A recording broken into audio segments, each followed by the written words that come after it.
Hello, and welcome to All the Grief, a regular podcast for all those who have been touched by grief. We are your hosts.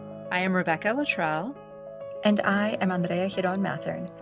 We are two friends, a therapist, and a social scientist, both highly sensitive fellow grievers, here to share our hearts as we talk about all the grief. Good morning, Rebecca. Good morning, Andrea. How is your heart this morning? Right now, my heart feels giddy. I'm really, really excited about our guest today. And I think that's all. It's just taking up all the space in my heart right now. It was also just like a sweet morning. We both homeschool and we both do like an enrichment day or two. And this is one of the kiddos' enrichment day where they do nature school. So they are just like fucking like Lord of the Flying. I don't know what they do. Like they shoot bows and arrows. They learn how to whittle sticks. They build shelters. And I'm telling you, they are like, this is the best day of my life. Like, I can't plan a doctor's appointment. They will lie and say they feel well if they're sick. I mean, it's just sweet. I don't always get to drop them off, but I got to drop them off this morning. And it's just that moment where they just like jump out of the car and they're already like running and wielding sticks and chasing each other around. It's just the wildest thing. And they're so happy. Oh, so that was like a sweet way to start off what's going to be a really wonderful day. Sweet. Thank you. Yeah. How is your heart this morning? Oh, God. I'm similarly really excited to have our guest today, and my heart feels full of that, and like so do my eyes. Like I just have cried my way through this book, and I just like see Darnell's face, and I'm like, hey. Like, our guest is Darnell, everyone. Oh, yeah, Darnell Lamont Walker. You already read it. Alert. Yeah. Yeah, I'm already crying. I feel like different people will have different experiences of encountering Darnell's work. But for me, it's like there's just like a soul language that I feel like someone else speaks this. And it's so relieving in a really sweet way. So I'm just going to cry my way through this interview. And that's going to be absolutely perfect. I know. But like I'm already like, I need tissue. Yeah. So my heart is really happy and full and leaking out of my eyes. So that's what's up. Beautiful. Yeah. If I was an author, I would want that welcome onto a podcast. I would want someone crying their eyes out because my work moved them so much. Yeah, this is more than I've ever cried about like seeing a rock star or anything. I'm just like, oh my God. We are obviously so overjoyed to have back to all the grief Darnell Lamont Walker. He is a death doula, an Emmy-nominated writer, and a cultural anthropologist whose work lives at the intersection of creativity, care, and transition. For him, sometimes that looks like helping families hold love and memory at the end of life. For others, it means creating stories for kids. He's written for shows like Karma's World, Work It Out Wombats, and Blue's Clues and You. He helps young people to make sense of big feelings in gentle and joyful ways. Sometimes it looks like gathering strangers in rooms where grief, joy, art, and conversation can coexist. But it is always about making the room for people to feel seen and supported. He is the author of Never Can Say Goodbye, The Life of a Death Doula, and the Art of a Peaceful End. With nothing but joy in our hearts, we welcome Darnell Lamont Walker back to All the Grief. Darnell, hi. Hi, I'm so glad to be back. We are so excited. You were our like grief rock star. I came across you on Instagram and I was like, Rebecca, I love this human. And I just thought we were just like, let's just throw out an email and see if he answers. And you did. And we were like, oh my God. Oh my God. Here he comes.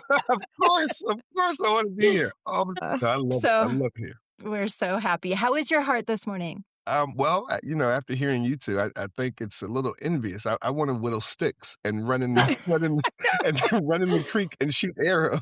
Seriously. My favorite things to do as a kid. But it's also very full and very, it's just very light and happy. I'm just, excited about one being here for sure. And then just, life feels good right now. Yeah.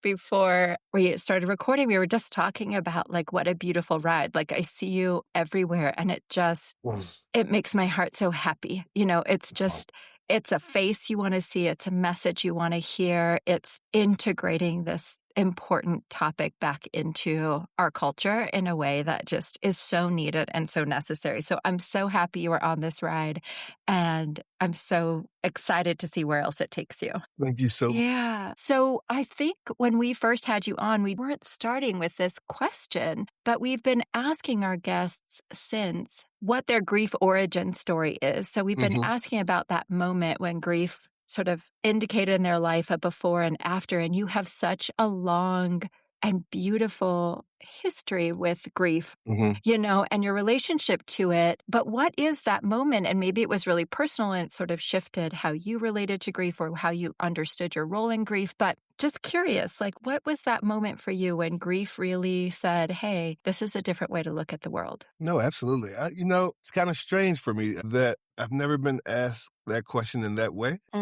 So thinking about it now, I talk a lot about how I've been in this work since I was 9, watching my grandmother do it and sort of being pulled into there, more so with curiosity and just being the only person other than her on that side of the family who wanted to talk about death. And so she kind of pulled me in and I loved it. But it doesn't feel like the moment where grief entered for me. I think I'd have to go like 4 years later when I was 13, and I remember the first time a friend died. And like that feeling feels more like all the work before that, between 9 and 12. I'd helped a cousin transition at the end of his life, had worked with my grandma, like going to bedsides and going to hospitals and just creating these spaces. But the grief came at 13 when the first time I lost a friend. And I remember just sitting in class when they announced it and just stuck and going home that night and just crying and thinking about it and even meditating on it at the time and not having the language for that then, but looking back, that's exactly what it was. And going to recess and saying, maybe we all should talk about Pam. And have these conversations because the school just said, Pam died, guidance counselor door is open, have a nice day. Yeah. And it was like, well, I don't think this is how it should work, and thankfully we did that and we held each other up and while, at least at school. And so I think that was the first time it kind of came into my life as what I now recognize as grief. Yeah. Yeah. Like in this moment where it was yours, you were sort of holding the space and being there for others and understanding what grief could look like. But that was like really the first time. I mean, I'm sure with your cousin it was difficult, but I think there's something really different about a peer dying, especially at an age of 13 where we're pretty much invisible. Exactly. Like no one's supposed to die at 13. What's happening? Right? Yeah. Truly, truly.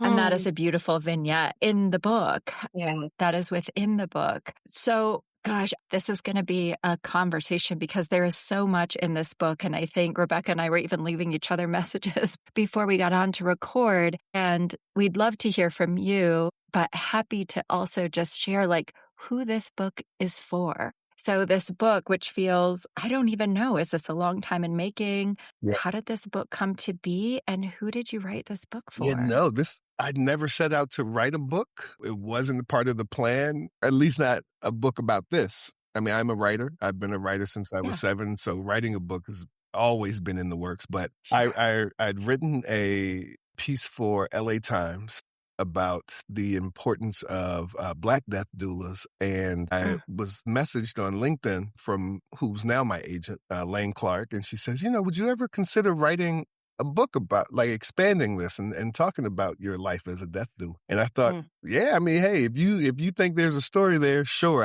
I'm down for it. But I'd come out of LA and New York and Hollywood. And so I had meetings all the time that never come to be, so I'm like, yeah, okay, well, there's someone who thinks there's something here. It's probably not, but I won't say no to it. And said, send me a few chapters and let's pitch it. And so I start writing and we pitched it and Harper One says, we want it, which I think, what do you, then it had to happen.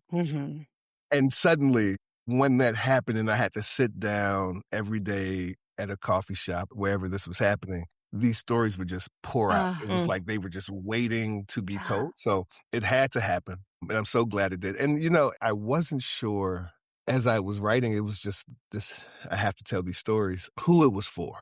Mm. But then as I was reading the audiobook, strangely, I was like, Mm. this is for the folks who often tell me, I don't know how you do this work. I Mm. could never do it. Mm. And it's like, yeah, but you've done it already. Mhm. And here are all the ways that you've done it, in this book. There are chapters where I showed up as something other than a death doula and became that. And I think so many of us find ourselves in that role. It's like, oh, I came as a parent, or I came as a photographer, or just someone who was making his way to his hometown on a train, and I looked over and there's someone who needs that space created for them where they can be held without judgment. And then also for the people who, the dedication was strangely the hardest thing to write. I think I sent that. I was like, you all give me the date that it has to be turned in, because I cannot focus on that. And it was like months after the book was written. But it was, I was like, oh, this is for all those folks who thought they had to be strong and be the strong one in the family, or to hold the family up, and weren't allowed to fall apart and weren't allowed to cry and didn't know how to be held. And so it's for them too. Mm. Mhm. Yeah. Okay.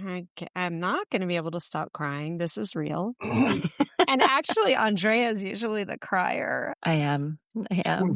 But yeah, what I love, well, first I got your book. It's just like I opened it. I was absolutely in tears, like sent Andrea a photo. I'm like, it's here. And then was just like crying emojis. And then the next morning I sit down to read it, and it's like I read the dedication, like gates, just floodgates. But as I read the book and I was thinking about that idea of, it's such a thing in marketing, in writing, where it's like, who's your audience? Don't try to write to everyone. Try to write to someone specific. I really struggle with that because so much of my work, I'm like, no, but I want all the humans to know that grief is okay. So I don't know. So that's why we called this All the Grief. And there were parts in chapters where I was like, oh, I'm imagining this really specific audience. And I think like when you're talking about writing a piece as a Black death doula, as a Black male death doula, that there's not a lot of males in the doula space as well, it's a very specific voice you're bringing and a very specific life experience that you're bringing forward about how did I learn it was okay to cry? How do I make space that it's okay to cry? And all of those pieces. And I was like, I mean, this book is for everyone. It's like, it's both specific and it's like, you can't read this and I can't read it and not feel my heart altered. And even all the conversations I have about death and how much I love being able to talk about grief and death, I was like, this is now one of my top 3 books. Like I have 2 books that I always recommend, and I'm like, this one will now be the 3rd. I have a lot of grief books. This is a top book, and I plan to read it more. Like I was like, oh, I'm trying to get through it, but I was like, I don't want to be moving this quickly through it. I want to go back and sit with each chapter and do a contemplation and a meditation around what you're sharing. Literally going to photocopy parts of it to work with some of my clients. Oh, yeah, it's beautiful. It's beautiful. So that's beautiful. Like I have so many notes and there's so many pathways we can take. It feels hard to completely decide where to start. But there's this consistent theme of you and thread of you in your book and the last interview we did. And just what I think so much of your work has been about is like normalizing talking about death. Yeah. My aunt had a thing, I'm from the South. And when I had cancer, she said, oh, it's as normal as grits. And I was like, well, I don't know if grits are a normal thing or not. So I don't know if you're saying it's not normal or it is normal,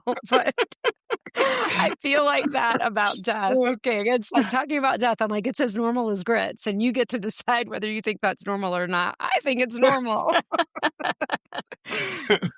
Yeah. So, I mean, there's knowing the worlds you've walked in, maybe sharing a little bit about deciding to start to talk to friends or people where you saw that sort of like, no, we don't talk about death, and just being like, oh no, I'm here for this. Yeah. It's sometimes I don't even mean to talk about it. I think it's so natural for me as someone who I have to think about it every day, and so when I'm in conversation with people, I can just naturally bring it all the time, just back around to death. And so even when writing this book, it was kind of like, okay, I told the editor, I was like, I'm just going to write this how it comes out. Is that fine? And she's like, we trust you. Just send us 60,000 words in 6 months, and it's like, oh, okay. Oh, wow. Cool.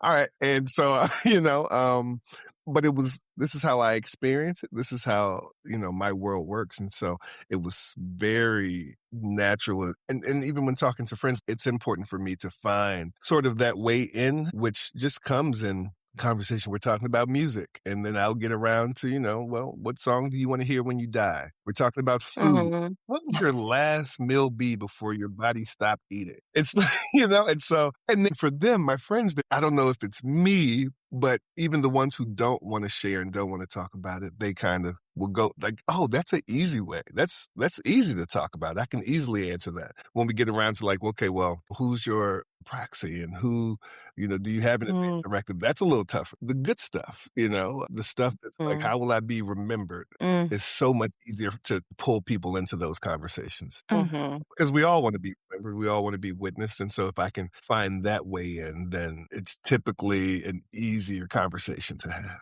mhm. Yeah. Yeah, and I think this piece around access and your ability, I mean, you're a storyteller, so of course your ability, and you're a storyteller for all ages, so to create these entry points for different people, and there's this way that you talk in the book, and you did it at the beginning of this podcast too, that I just want to embody, and I want everyone to take this superpower from you, which is you say things like, I've been a writer since I was 7, Mhm, where I Mhm. think we have to pass some threshold. And I'm so guilty. Like I went through all the things and got all the certificates and all the letters because I Mhm. was like, then I'll be legit, right? And Yeah. especially as like a woman of color, it's like, oh, and then people will take me seriously.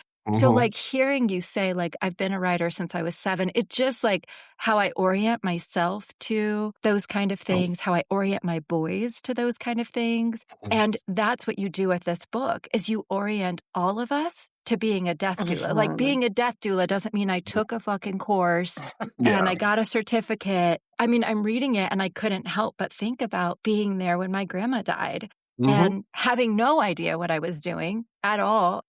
What I wanted someone to tell me. I did call hospice, but it was like a weekend, a night, they weren't around because I just didn't want to leave if she was going to die. Like I needed to Yeah. get home and see my boys, but I didn't, if she was 2 hours away from dying, I wasn't going to move. But other than that, it was like I was reading your book and I was like, oh my God, I did that. And it just Mm, warmed my heart to know that I saw her out of just love and instinct, not yeah. because someone told me I was a death doula. Your book creates this way for each of us to see being a death doula isn't a thing. It's like Mhm, an innate connective gift that we Yeah. all have to offer each other. No, absolutely. And I think that was the most important part for me, even in just honoring my grandmother in the book, because she had done this work for decades mhm. and died in 2011 before I even knew what a death doula was. She Right. had never heard that term, but this is just what we do for people we love, Mhm. Yeah.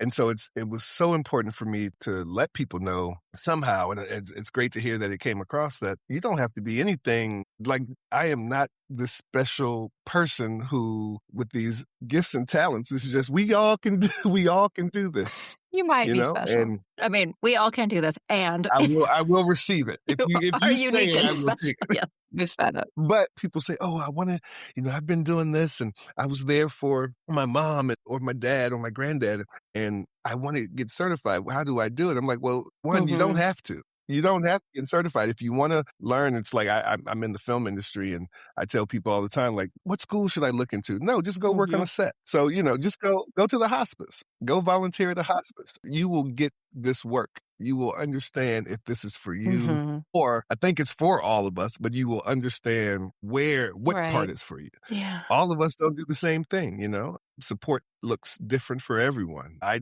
tell people, like, I love to be there. I love to help people tell their story, to help however I can. But, when it comes to funeral planning, that's not something I want to do. Mm, And so we can find you someone who wants to do that, bedside vigils. We can find someone who wants to do that. mhm, But, you find what's for you, and it doesn't take these fancy things. But, we all get into that where it's like, what do I need to call myself mhm, this? Or sometimes it's hard to call yourself something. Even as a writer since I was 7, it was kind of hard for a long time to just call mhm, myself a writer. It wasn't until someone I knew who hated me said I was a good mhm. writer. And I was like, you know what? He may be honest because that guy does not like me. And he said I was a writer.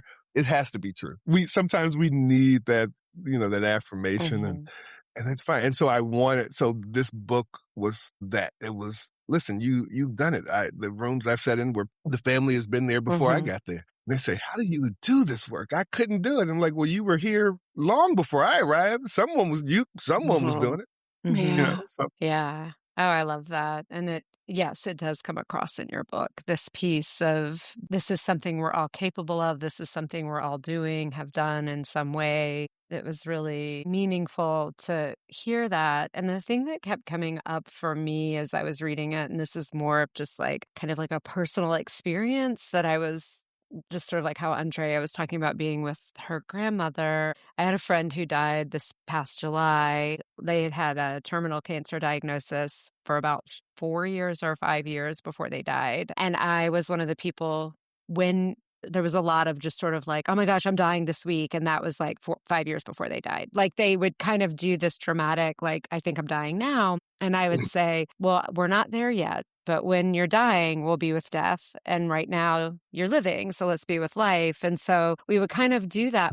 But what I didn't realize I held, and what has been a tremendous part of my grief, was I did have a really specific thought on how the end would be and how we would be with death. And what my friend wanted, which I do respect because they were the person dying, was not to be with conversations about death. They literally said, as hospice was there, as they were going to be put on morphine, I don't want anyone in the room who thinks I'm going to die. And we knew that they were dying. So it was like this really like heavy thing that I felt that was like, oh, I probably should have been being with their death 5 years ago when they were like, I'm dying in a week. I should have been like, cool, then let's start planning for it, and just sat with it, So I have like this, I mean, I know that it happened the way it happened. And it's like, I'm in touch with their friends and we talk about it. And it's like, they absolutely died the way they wanted to die, and that's okay. And I was like, I know, but I just can't help but feel that little, like, I wish we could have. And that I think that that's more for me. That's what I want. I want to be with my death when I'm dying. And that's what I feel like you were writing in The Art of a Peaceful End, that other subtext that was moving through that was like, what are ways we can just sort of like hopefully set up the closest death obituary? What are these things that we want to bring forward? So I imagine that piece of it is a big part of your story. Well, I know it is, but a big part of your story is also just that piece. We talked about it in our last podcast. You've mentioned it briefly here, but that awareness of your own mortality that came in really early. And so here you're like, okay, I'm aware of death. I can sit with other people in their death, but I'm not pretending like, because you're going to die, but like, I'm good. Yeah. It's like, yeah. So if you can talk a little bit about that desire for a peaceful end and the learning. No, my goals, I think that's the right word. My goals in this work is to make sure that people get as close to that death that they want as possible. Because there's so much in there. There's so little we control in this space. And for me, like I get to choose. I do want that deathbed because there's so much I want to do. There's so much I want to say. There's music I want to hear, last foods I want to eat. There's joy in that for me, especially as I'm leaving this place. I think there, as much as I've lived, I want the end to be dramatic and just beautiful and so peaceful. And I want that for so many other people, and they should get the thing that they want. Even like when I sit in these rooms, I had to learn to go in with no expectations and not carry myself and my wishes into those rooms, which is sometimes hard because it's, you want to say, well, you're not doing it right. You're not dying You right. need to die the way I want you to die. You need to die the way I want you to go. But this work remains fulfilling for me, and it fills me up because I get to go in and get them sometimes as close to that death that they wanted as possible. And so it's sort of a self-care thing too, where it's like, okay, I'm coming in to listen to you because that's going to help me take care of myself when this is done. And, for me, I do, face my mortality daily. Every time I pop this blood thinner medication to make sure a clot doesn't kill me. And so that helps me remember that, this is it's going to happen to us all. And we should all get that thing that we want. We should all go the way we want. I don't want to go right now.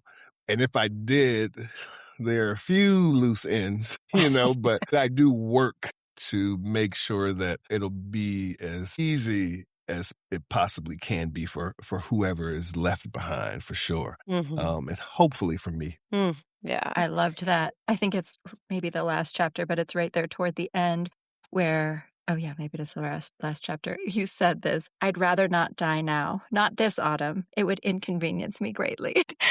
I was like, what was he doing that autumn? I can only imagine. He's like, I got trips planned. I was out living. I had Coachella Right. tickets. I had hoping to go to Burning Man. It would have just been awful. Would have been terribly inconvenient. But it's so real.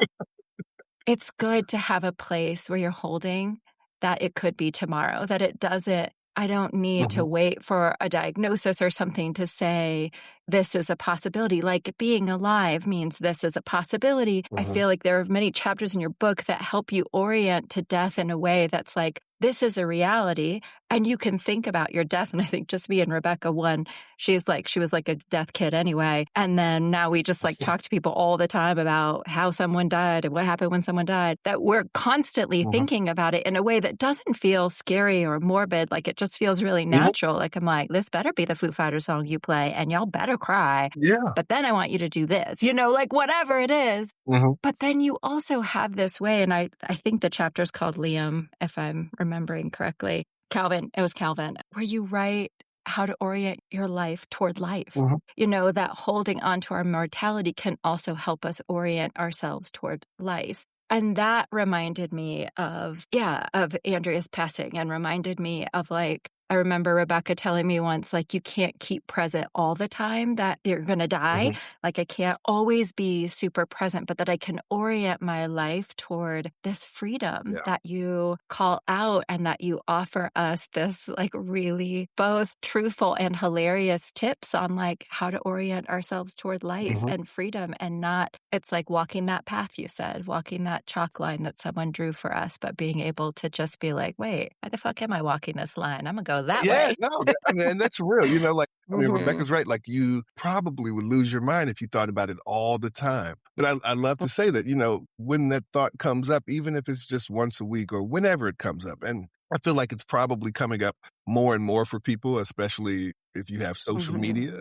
Someone's always dying, and it's such a strange thing to see. I always joke that I don't know if it's my algorithm or if it's because I talk about death all day, but every day I log in, I know I'm going to see someone close to me or someone just 1 degree removed die. And so it's if we see this and if we think about it, and it's always unexpected. And so this should remind us, and it should sort of bring us to a moment where we have to think this could be me. One day, this is going to happen. One day, someone's going to log in and see me on here. And how can I honor that, though, now? And so when those thoughts come up, and it doesn't have to be this dramatic or grand thing, it's just, how can I honor this thought now? And so, I will die. Maybe I should, write a couple notes for that book I've been thinking about for years. Or something as small as maybe I should eat the dessert only tonight.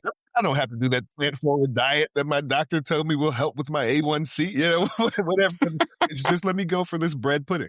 And so whatever that small, it could be as small as that or as big as I should quit that job that I hate. Because, it's that question that we get from a very young age when we're talking to our friends and say, if you have 1 year to live, what would you do? And some of us have to actually think about that. And have to think what if there was only a day left. I just started following this young woman on Instagram who I believe she's just early 20s, maybe 22, just diagnosed with terminal cancer. But the Instagram is so fun. It's so alive and just she's hilarious. And it's she has to think what will I do with this year? And I say it could be a blessing in a way, because I look at it from me, finding out that I could die at any moment. It shapes how I make decisions. It shapes how I move through this world for me, it was such a beautiful way.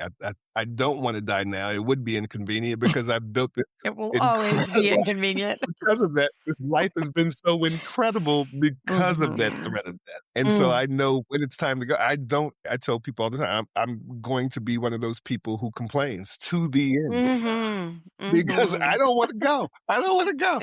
And Exactly.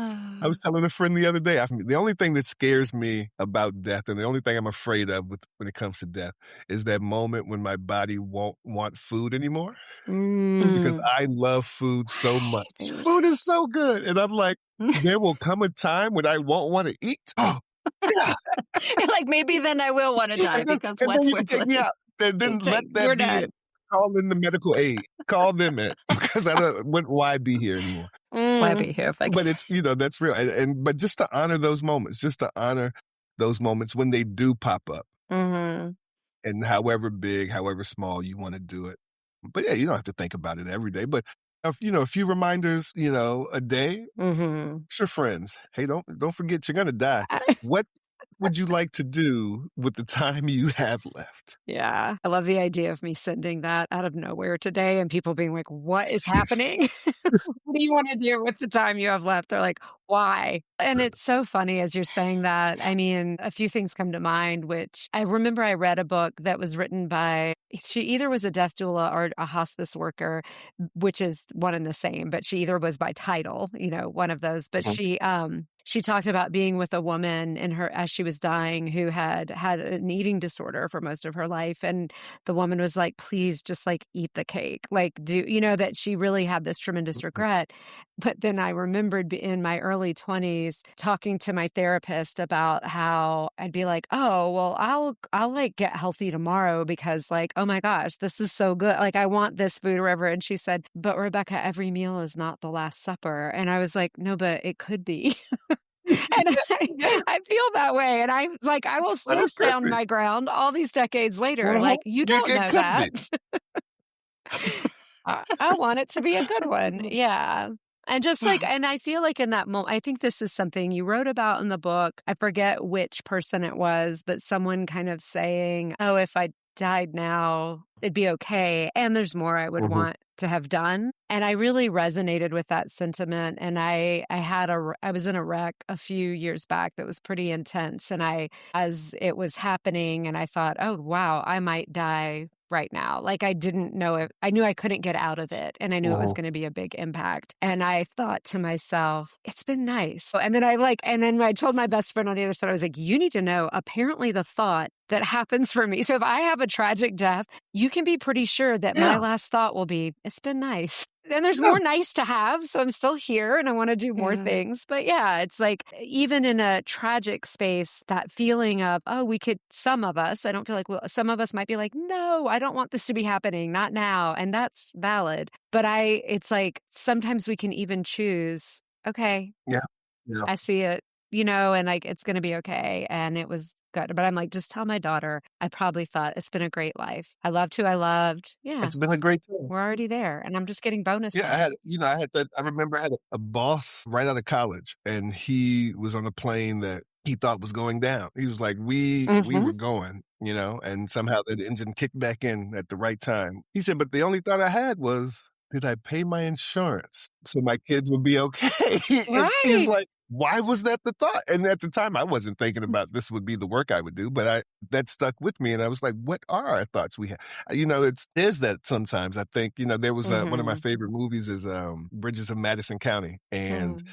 there's this line in there that Clint Eastwood's character says where he's like, basically, I had a lot of dreams. They were good dreams. Some of them didn't happen, but I'm glad I had them. And so Yeah. we won't get to everything, but Yeah. did you make this as good as you possibly could have? I've sat with a Yeah. lot of people and young people. My one friend who I was his doula, he was 39 and Mm. and I asked him, did you do what you wanted to do? Was this life good for you? And he was like, I lived a life for my grandma. I wanted her to have all the good stuff. And when she was dying, she told me she didn't want any of it. She wanted me to live the life that I wanted, and I never got to do that. And Mm. he's like, but make sure that my nephews don't do it. And so it's like passing that down Mm. too. Like, okay, well, if that's your last message, if that's what you took from this life, let's make sure other people hear that. Mm. Yeah, Mhm. A very cute aside that now I associate the bridges of Madison County and Steel please. Magnolias with you. Thank you. I both. Mhm. I just have to say that scene with Sally Field. I don't even know if there's ever been a more Hmm. human acting scene. I mean, it was just Mhm. so visceral, like the way she was screaming, and it's just like, oh God, I have felt that. I have It's felt that. Now, yeah. I don't think I had felt it whenever I watched that movie when I was 16, and I was just like, why did she have the fucking Yeah, baby? yeah, yeah. You know. But no, I've had it. I think the other thing I was thinking about was that there are these moments, even if we don't get a diagnosis or something that tells us like we need to orient or we have the opportunity to orient ourselves a little more closely to our own mortality, we have these moments that shift us. And there's somebody in the book, and I can't remember her name either, but she gets a diagnosis, Mhm. but then she gets better. And there's like these ways she wants to change her life. And then when you reconnect with her, she's like, I'm back to normal. Like I'm back to the normal life. And I think about, for me, the time was my dad died really suddenly during COVID, and it was totally unexpected. We were very, very close. And so I was very used to seeing him often, like maybe 2 weeks tops of not seeing him. And because of COVID, I hadn't seen him for 2 months. And I questioned everything. I just questioned everything. And sometimes I still get like a strand of like safety that's like you can go back to that life where you had that job and you were living for other Yeah. people and you were like you can I mean I just literally was trying to grasp at that thread earlier this week, and Rebecca and my husband Yep. saved me. But it reoriented me to like what is important. And I had been living a life for other people, including my dad, where it was like he always wanted to get a PhD, and I know I got my PhD for him. I know I did. I mean, you have to want it to put yourself through that Mhm. trauma. But I know I did it for Yeah. him. And I just have to believe he would say, like, stop it. You don't have to, you never had to Yeah. do that to even make me Mm. proud of you. Like, go and be happy. And so it was such a moment where it's like, that's the reality. Like, maybe we all can't sell our house and go live some life of an adventurer, but like, how can we build those dreams in and hold on to that piece, that Mhm. spark that keeps us excited and curious, and whatever that is for Yeah. different people, like for different people, it's different things, but how easy it can be to get pulled farther away from our mortality, like to put things till waiting, like, Mhm. oh, when you retire, you're Yeah. going to do Oh, that, yeah. you know? Um, no, that's really important work that we can do for ourselves. Was with Imelda last night doing a mini Mm. workshop on what's called like the joy, the drift, and the return. And so it's Mm, basically thinking about, when was the last time you felt joy? You felt alive, fully alive. And thinking about that, writing that down, and then thinking, well, when did the drift start? When did you start to drift? Why did you drift? Was it survival? Mm. Was it, what was it? What caused it? And then what can you do to start that return back to mm, that? Who would support it? What fears would you have to face to return? And in that, you find like these small things. Like I've had people say, I used to climb trees. I used to hula hoop, and let's find you a hula Mhm. hoop, and literally we will go do it. We will go and draw in coloring books. And Yes. sometimes it's just getting back slowly in small ways. I go through it often like that. It's enticing sometimes when you find yourself in a hard place and you think it could be slightly different. But I remember having like a health scare maybe 9 years ago this year. And I was like, okay, I'm going to go to the doctor. And if he tells me I'm dying, then I'm going to write this play. I'm going to do this book. I'm going to do all these things. Mm. And he's like, oh, you're fine. And, and then I was like, oh, I'm going to go to Prague and then it'll be fine. you know? And that's how I ended up in Prague, yes.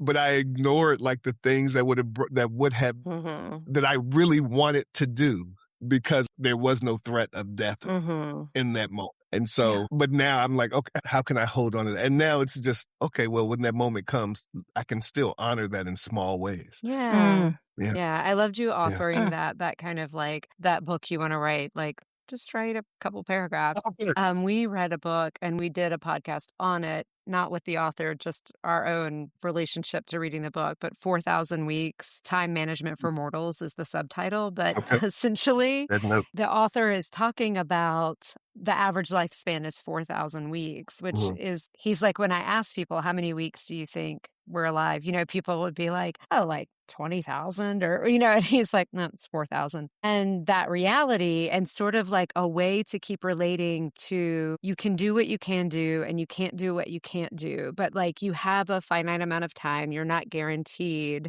And at the time that we're reading it, I'm like, I do not have 4,000 Right. weeks in front of me. I was like, as I'm reading this, we're kind of at the halfway point. And so it's like recognizing that and really being mindful. It's hard it's not something you can keep top of mind, but it's like every time I start to feel overwhelmed or I'm worrying about something that feels like, should I be worrying about this? It's orienting your compass point to this idea like we're mortals. What Mhm. am I making time for this week? How am I spending my life force energy? If this is my last week, and just being able to kind of be like, okay, I hope I write a book. Let me just write my thoughts right Yeah. now about what that book would be about. No, Yeah. It's absolutely. just such a sweet offering.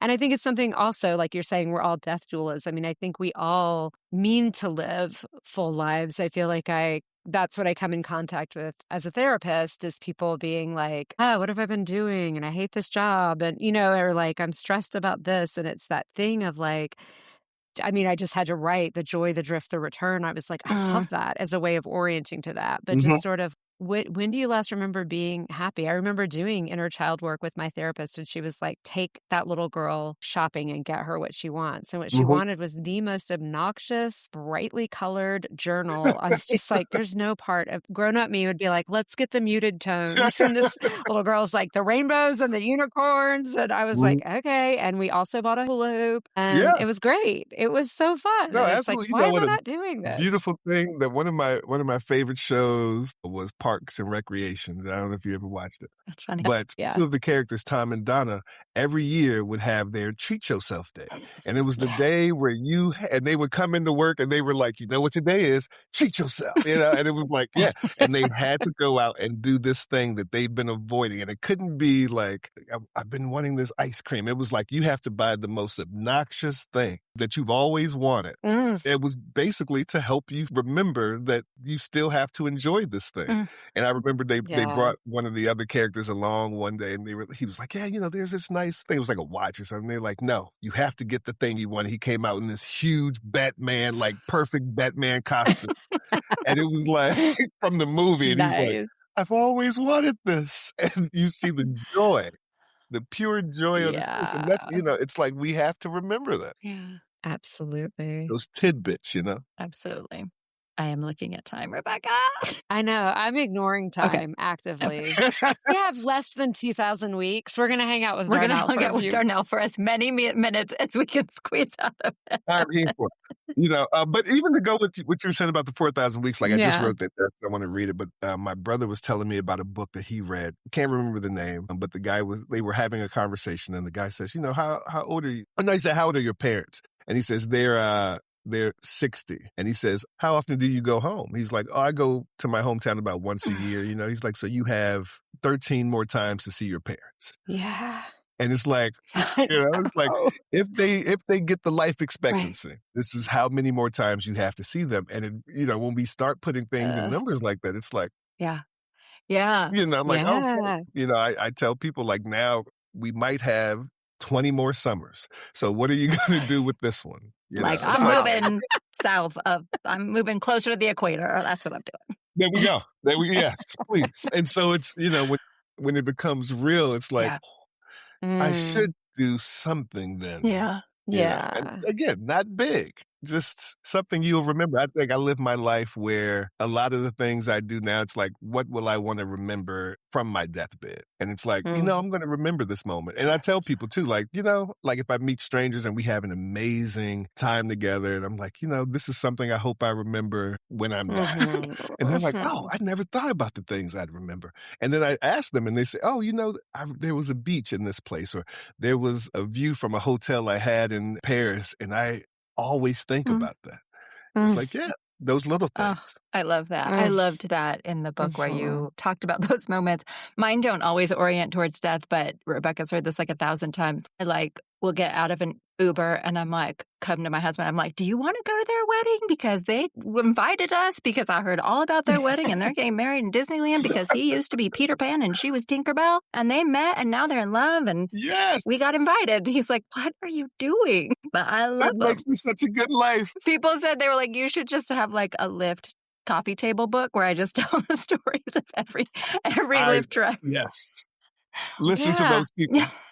Yes. Just does That's it Yes. fun.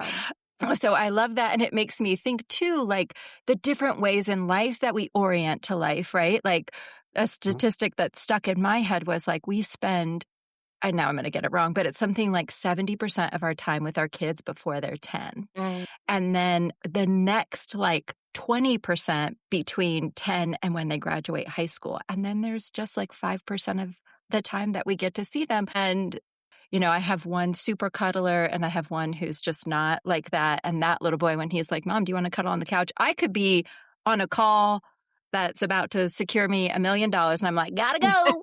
Yeah. Sorry. Yeah.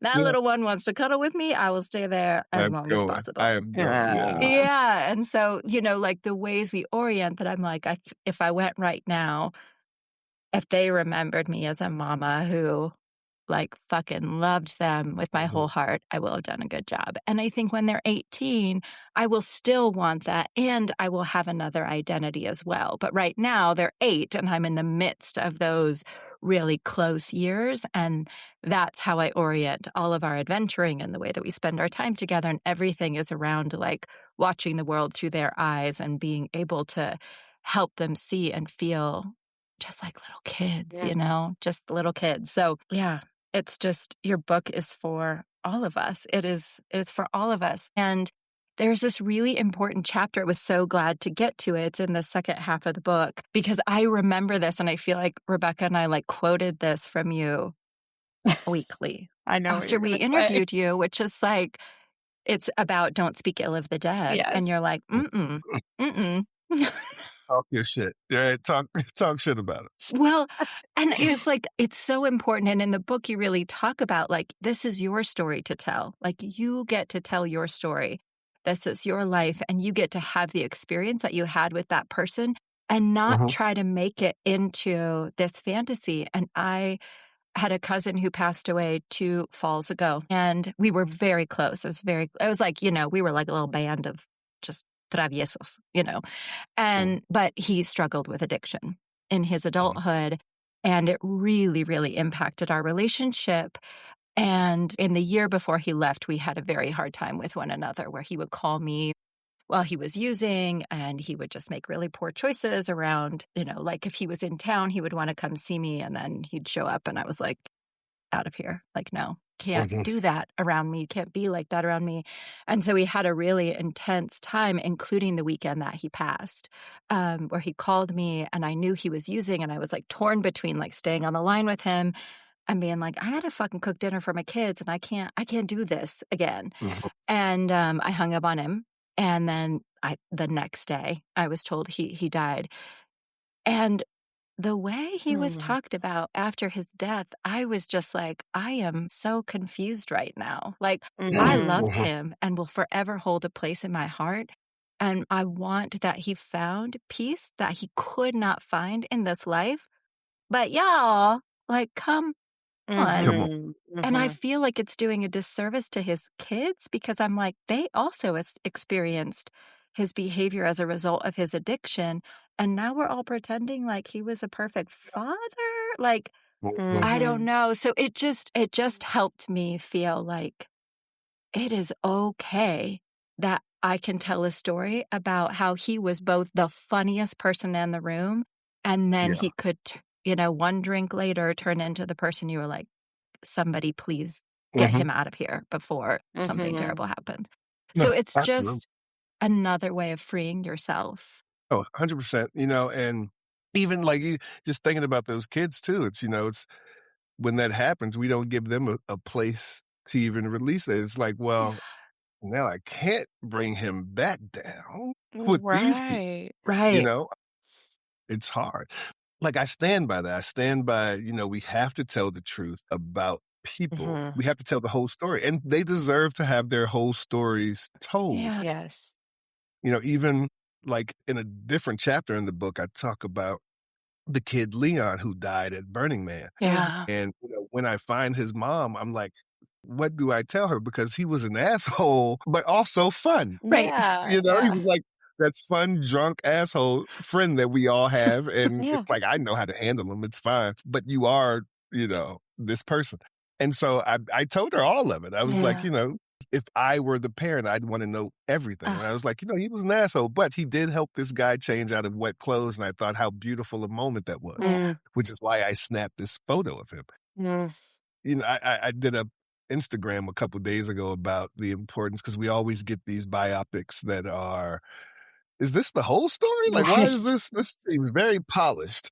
And it's like, no, I want the whole thing. I want the ugly. I tell I Yeah. want people to show up at my funeral and talk about the time we were snuck into someone's house in LA and felt, whatever. All the Mhm. crazy, please share it all. And I'm so grateful for my friend Avanti, who in the book, Mhm. she let me do she let me put her Yeah. mom's obituary that I wrote, because her mom too struggled with addiction Mhm. her entire life. She wasn't there as a mother. She was more as like this person who came around every so often. And she says, I want to tell the truth about my mom in the obituary. There were beautiful moments, but there was a lot of ugly. Yeah. There was Yeah. addiction. And I just remember the family, how pissed off they were Mhm. at this obituary. And they were like, no, Mm. we will not use it. And she was like, it's my mom. And I told Mhm. her, I was like, listen, this is your mother.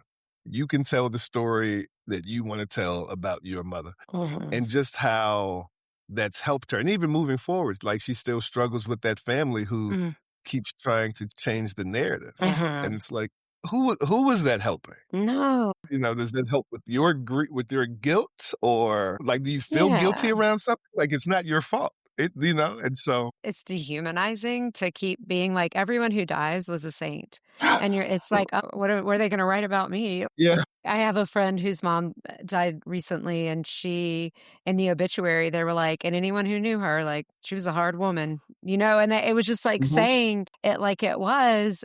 It's sort of like I heard someone say recently, and it's just stuck with me. The most loving thing you can do is be Mm. honest. Like it's loving to be honest and be like, that was hard. And Mhm. I also loved them and it was complicated, or Yeah. yeah, to Yeah. speak the realness.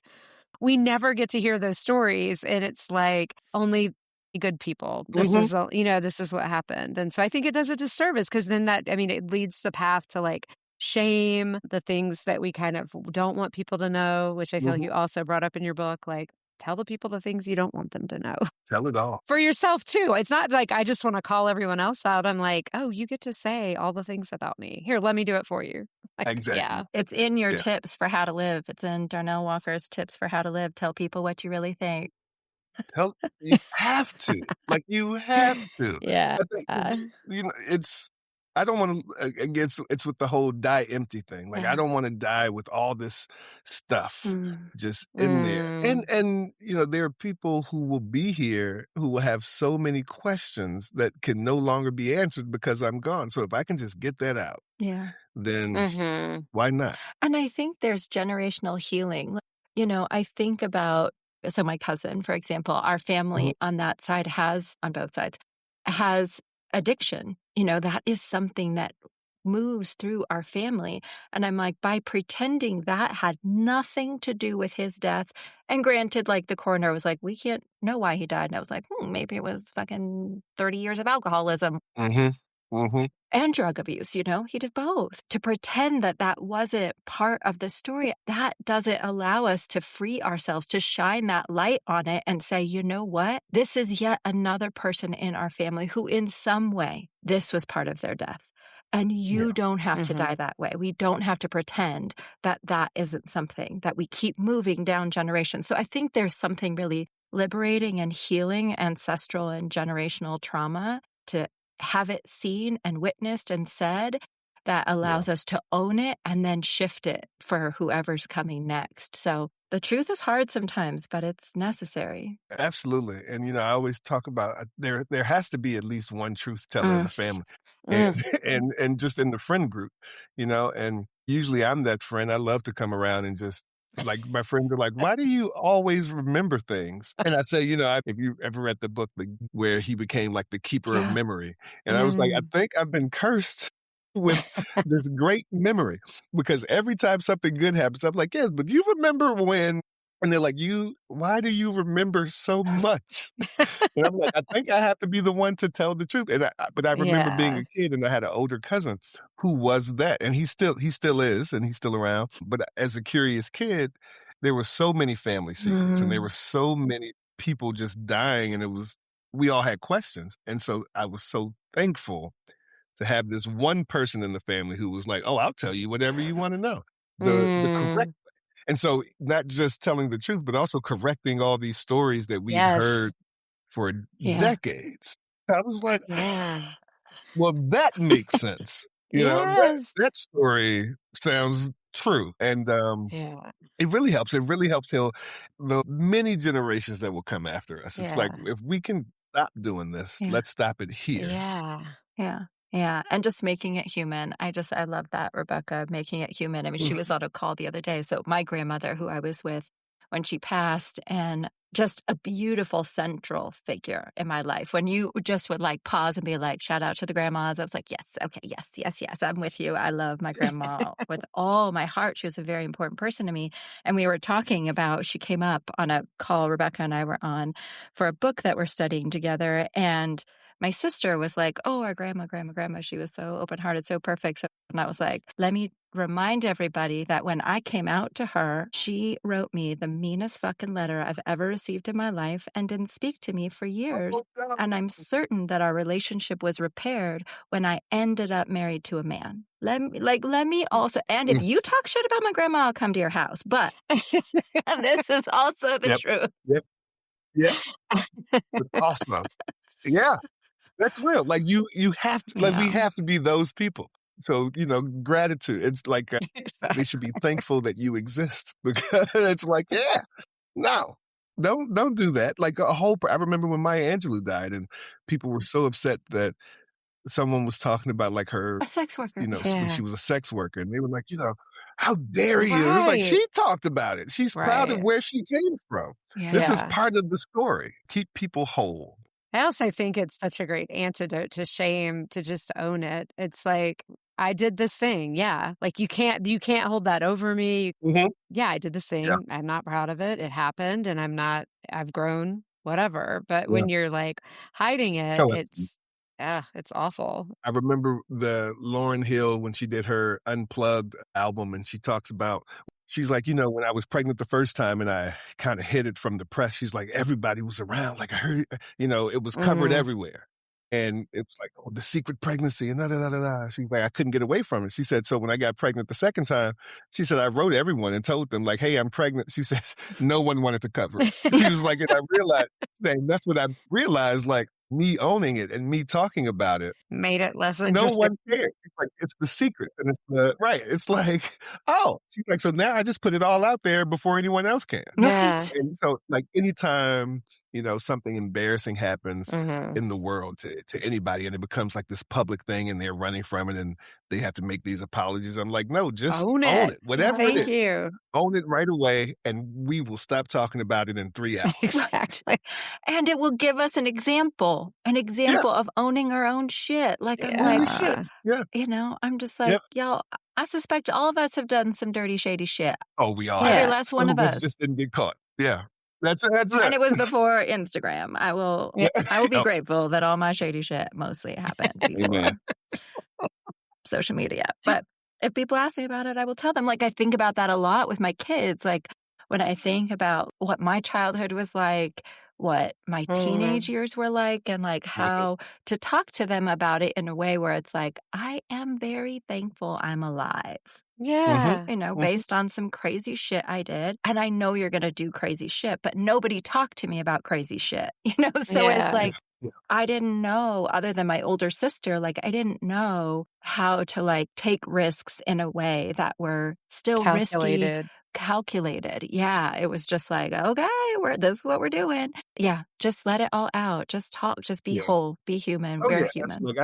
I'm so grateful for the relationship me and my son have. He's 21 now, and he's in college, and I'm like, "Yeah, listen, I was there." So, and it's so fortunate, like, along the way as he's growing, he's met all my friends. Yeah. Mhm. He's not in the dark about any of it. I was Mhm. like, "Yeah, senior year, yes, I did go to jail for trying to Yeah. Yeah. steal from a store, because I was hungry, son." And Yeah. yeah, and it's like, oh, and so like none of it is a surprise. So Mhm. I think when I die, like there's nothing that will come to him and he'll say, "Oh, what?" And I'm so grateful for that Yeah. because I'm sure that when my dad dies, I'm going to be like, "Oh, I did not know that about it," Mhm. and Yeah. because he's not a person to talk about those things. And some things he will, but it's just how it is. And I'm like, if we can stop this now, if I can break that, then Mm. why not do Yeah. Mm. I Yeah. love that.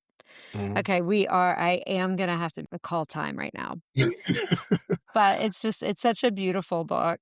Congratulations on getting it written and published. I know that those are not Thank you small so much. feats. Yeah. And it's needed. Like I said, it's one of my top 3. Yeah. And just for everybody listening, it really is for everyone. Like, it really Yeah. is for everyone wherever you are on the stage. I have a friend who I was like just fucking gushing about the book and you, and she was like, "Oh, I always, if it was 20 years ago, I would have chosen to be a death doula." And I'm like, I'm sending this book to you because Yeah. you Yeah. It's don't not too have to late. wait. It doesn't have to look a certain way, which I think we think, which is like, oh, I can only be the bedside death doula. That's what being a death doula is. And you Mhm. just help us orient to it in such a beautiful way. And the vignettes that you present through the stories and the humans that you encountered, like, you could also just open it up and read that chapter and then open it Mhm. up and read another chapter. I was telling Rebecca, I Yeah. was like, start now because you want to savor Mhm. this book. Like, I'd savor it. it's Yeah. not like I finish one and then I want to go to the next. It's like I finish one and I want to sit. I want to sit with that human. Mhm. I want to sit with that story. I want to sit with the lesson. I want to sit with how it resonates in my own heart and soul.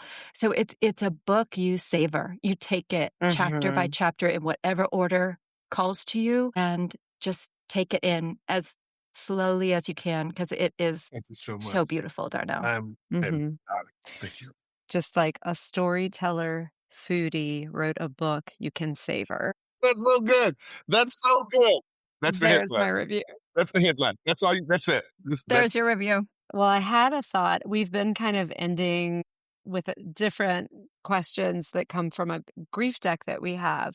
But as I was reading this book, I was like, oh, I kind of want to end with something specific from your book. What's a thing you want people to know about your life? One of the pieces of your obituary, something sweet you want to leave. Absolutely. I hope it happens. But if it does not happen, if I died tomorrow, I would want people to know that one of my regrets in this life, one of my biggest regrets in this life is not taking this ballet class Mm, when I was 16. mm, And I really want to get to it now.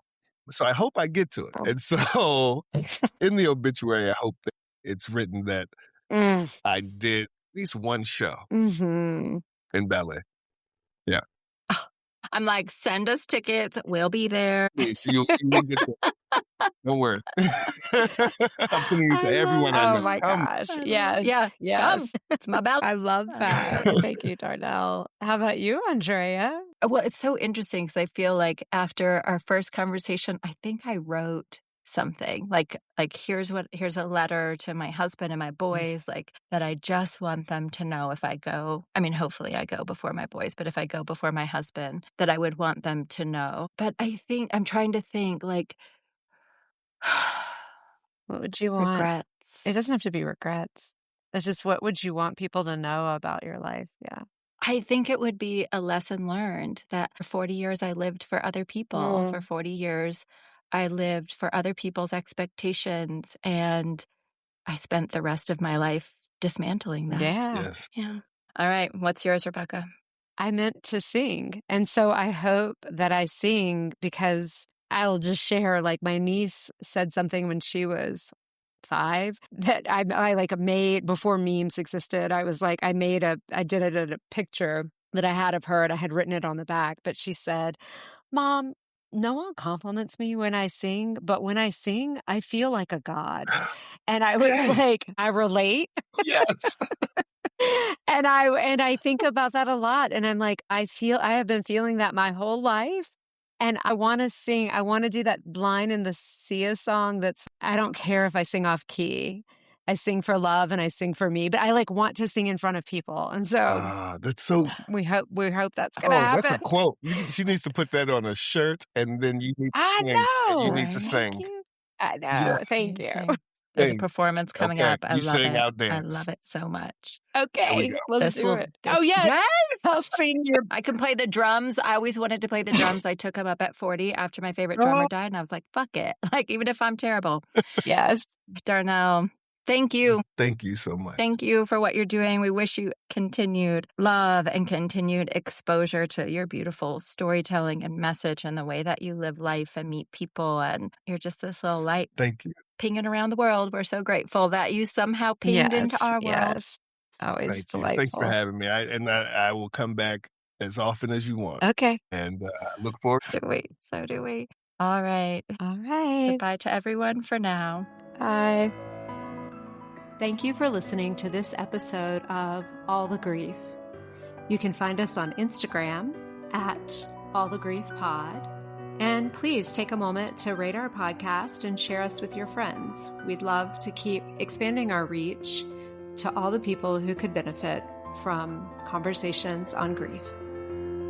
Take care.